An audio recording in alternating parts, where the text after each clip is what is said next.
ألف لام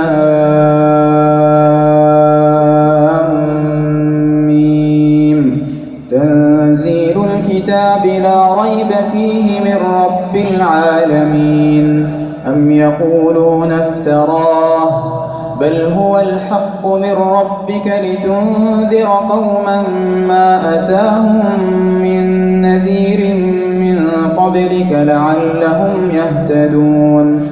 الله الذي خلق السماوات والأرض وما بينهما في 6 أيام ثم استوى على العرش.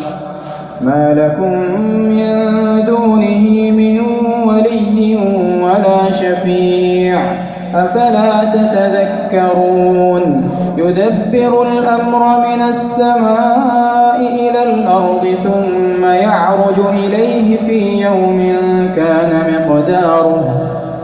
مقداره 1000 سنة مما تعدون. ذلك عالم الغيب والشهادة العزيز الرحيم الذي أحسن كل شيء خلقه وبدأ خلق الإنسان من طين ثم جعل نسله من سلالة من ماء مهين ثم سواه ونفخ فيه من روحه وجعل لكم السمع والأبصار والأفئدة قليلا ما تشكرون. وقالوا أإذا ضللنا في الأرض أإنا لفي خلق جديد بل هم بلقاء ربهم كافرون.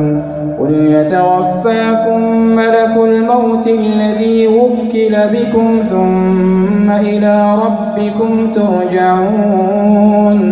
ولو ترى إذ المجرمون ناكسوا رؤوسهم عند ربهم ربنا أبصرنا وسمعنا فارجعنا نعمل صالحا إنا موقنون.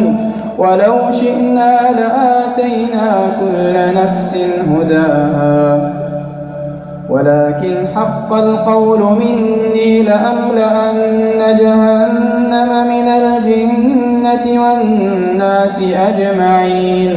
فذوقوا بما نسيتم لقاء يومكم هذا إنا نسيناكم وذوقوا عذاب الخلد بما كنتم تعملون.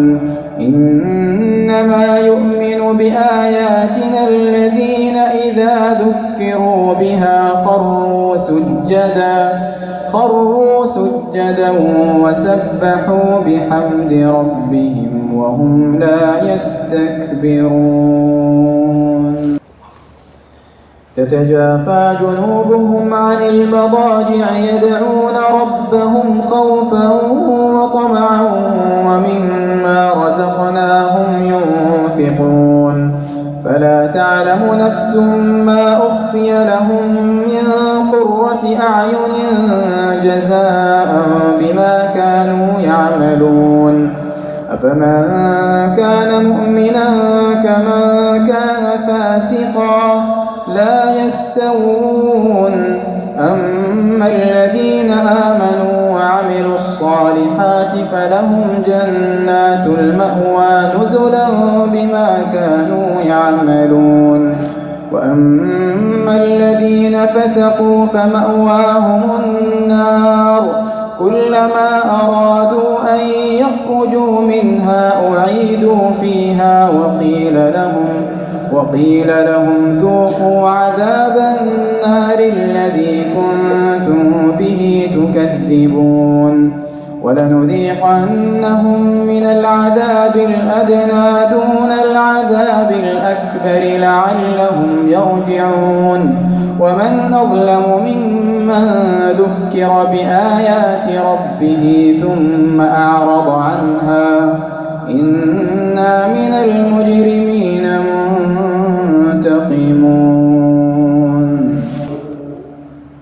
ولقد آتينا موسى الكتاب فلا تكن في مرية من لقائه وجعلناه هدى لبني إسرائيل وجعلنا منهم أئمة يهدون بأمرنا لما صبروا وكانوا بآياتنا يوقنون إن ربك هو يفصل بينهم يوم القيامة فيما كانوا فيه يختلفون أولم يهد لهم كم أهلكنا من قبلهم من القرون يمشون في مساكنهم إن في ذلك لآيات أفلا يسمعون أولم يروا أنا نسوق الماء إلى الأرض الجرز فنخرج به زرعا تأكل منه أنعامهم وأنفسهم